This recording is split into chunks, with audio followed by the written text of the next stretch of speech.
June 14th லோக்கல்ல இருந்த ஸ்டோர்ல போயிட்டு குட் டே 10 ரூபா பிஸ்கெட் பாக்கெட் ஒன்று நான் வாங்கியிருந்தேன். அந்த பிஸ்கெட்டை சாப்பிடலாம்னு சொல்லி ஓபன் பண்ணி பார்க்கும்போது தான் தெரியுது ஒரு பிஸ்கெட் மட்டும் பாதி தான் இருந்தது.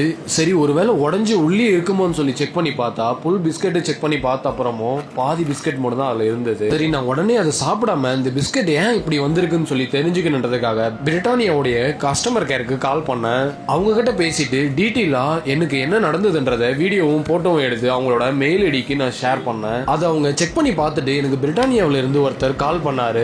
கால் பண்ணி ஃபர்ஸ்ட் இந்த மாதிரி நடந்ததுக்கு நாங்க வருத்தப்படுறோம், திரும்பவும் இந்த மாதிரி நாங்க நடக்காம பாத்துக்கிறோம், அதோட ஃபீட்பேக் ஷேர் பண்ணதுக்கு ரொம்பவே நன்றின்னு சொல்லி சொன்னாரு. நான் உடனே அவர்கிட்ட நீங்க சொல்றதெல்லாம் சரி, எனக்கு வந்து அந்த பாதி பிஸ்கெட் ஒருவேளை எலி கடிச்சு எனக்கு வந்திருந்தா இல்ல உங்க ஸ்டாஃப்ஸ் யாராவது பசிக்குதுன்னு சொல்லி சாப்பிட்டு பாதி பிஸ்கெட் இதுக்குள்ள வச்சு பேக் பண்ணிருந்தா என்ன பண்றதுன்ற மாதிரி நான் கேட்டிருந்தேன். அவரு அந்த பிஸ்கெட் எப்படி பேக்கிங் ஆகி வருதுன்றத முழுசா எனக்கு கம்ப்ளீட்டா எக்ஸ்பிளைன் பண்ணாரு. முழுக்கவே இந்த பிஸ்கெட் ஃபுல்லாவே மிஷின் தான் பேக்கிங் பண்ணுது, அதோட நீங்க சொல்ற மாதிரி எல்லாம் நடக்கிறதுக்கு வாய்ப்பே இல்லைன்னு சொல்லி சொன்னாரு. கடைசியா அவர் என்கிட்ட என்ன சொன்னாருன்னா அந்த பிஸ்கெட்டை நீங்க சாப்பிட வேண்டாம், உங்களுக்கு ரீப்ளேஸ்மெண்ட் அனுப்பி வைக்கிறேன்னு சொல்லி சொன்னாரு. அவர் சொன்ன அடுத்த நாளே பிரிட்டானியாவில இருந்து நமக்கு ஒரு காம்ப்ளிமெண்ட் பேக்கேஜ் வந்து கொரியர்ல நம்ம வீட்டுக்கு அனுப்பிச்சு வச்சுட்டாங்க. நான் சும்மா தான் பிரிட்டானியாவுக்கு கால் அண்ட் மெயில் பண்ண என்ன நடக்குதுன்னு சொல்லி தெரிஞ்சுக்கலான்றதுக்காக. ஆனா பிரிட்டானியா அதை சீரியஸா எடுத்துக்கிட்டு நல்லாவே ரெஸ்பான்ஸ் பண்ணாங்க. Thanks to Britannia. அந்த பேக்கேஜ்ல ஒரு லெட்டர் இருந்தது, அதுல உங்களுடைய ஃபீட்பேக்கை ஷேர் பண்ணதுக்கு ரொம்பவே நன்றின்ற மாதிரி சொல்லியிருந்தாங்க.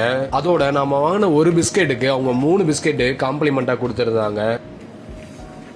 செம வேற லெவல்.